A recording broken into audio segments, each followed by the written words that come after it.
Gagawa tayo ng masarap at masustansyang sotanghon soup. Kaya, simulan na natin!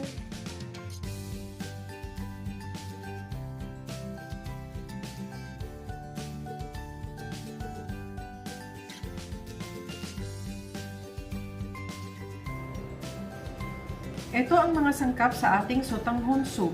So, meron tayong sotanghon, meron tayong ating shrimp, peeled na ito, at saka ang ating buto-buto na manok.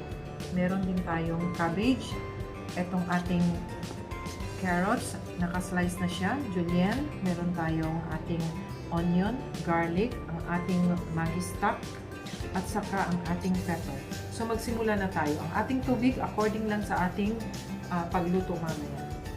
Maglalagay lang tayo ng kaunting oil. Ngayon, gigisa na natin ang ating garlic.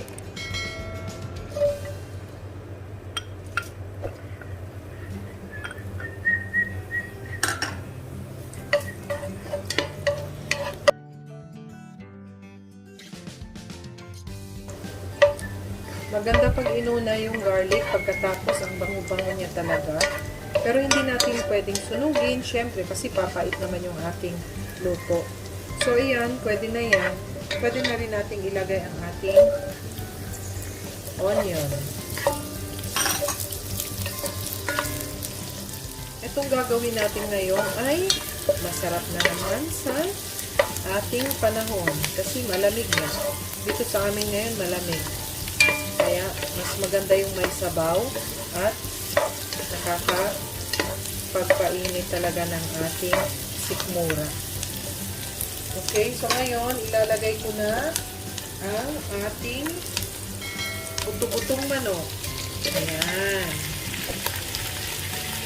Sinabi ko na guys, sa kabilang sa isang video ko na hindi ako nagtatapon ng ating mga buto-buto kasi nagagamit ko siya. Halimbawa, pag gumagawa ako ng aking mga soup.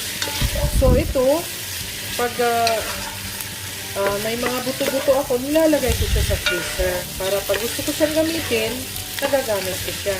Lagyan natin ng kaunting pepper. Ayan. At saka ang ating salt.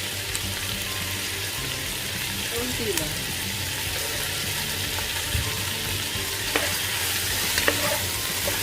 Ayan.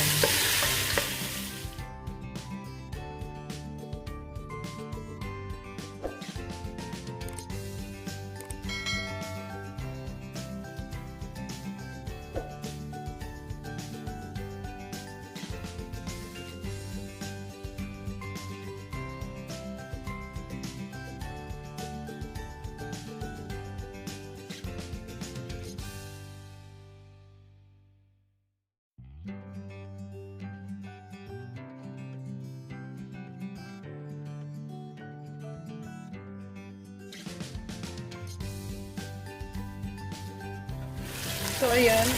Ngayon, pwede na natin ilagay ang ating tubig. Ayan. Saka pakuluan natin siya. Ang aking tubig ay mainit na. Kanina pa yun. Pinainit ko na rin siya. At saka hayaan natin mag-boil ng mag-boil ang ating chicken. Ilagay natin ang ating bunon. At saka ang kanina natin na paminta. Okay? Hayaan muna natin siyang mag-boil. Ngayon, naglagay pa ako ng 1 teaspoon na salt at saka okay na yung kanyang lasa. Ngayon, pwede na nating ilagay ang ating shrimp.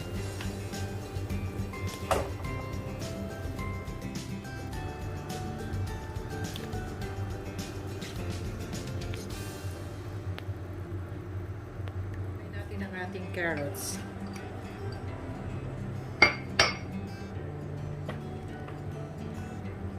Ayan. Kumulo ito, mga 1 minute lang. Pwede na natin ilagay ang ating sotanghon pagkatapos. Ayan. Ready na tayo kumain. Okay. Ito na ngayon, ilalagay na natin ang ating sotanghon. So, ayan. Ayan, pwede na nating ilagay ngayon ang ating cabbage.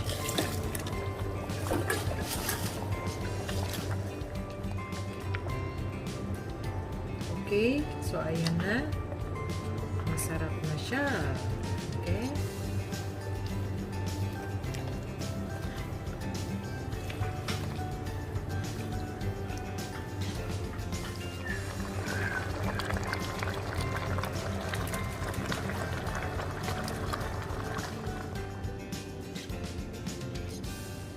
So, andito na ang ating mainit na sotanghon soup. Guys, kung gusto nyo matikman ito, panoorin nyo ang buong video at saka i-like nyo at saka i-subscribe nyo ang channel ko, Anne's Healthy Kitchen. So guys, thank you for watching. Bye!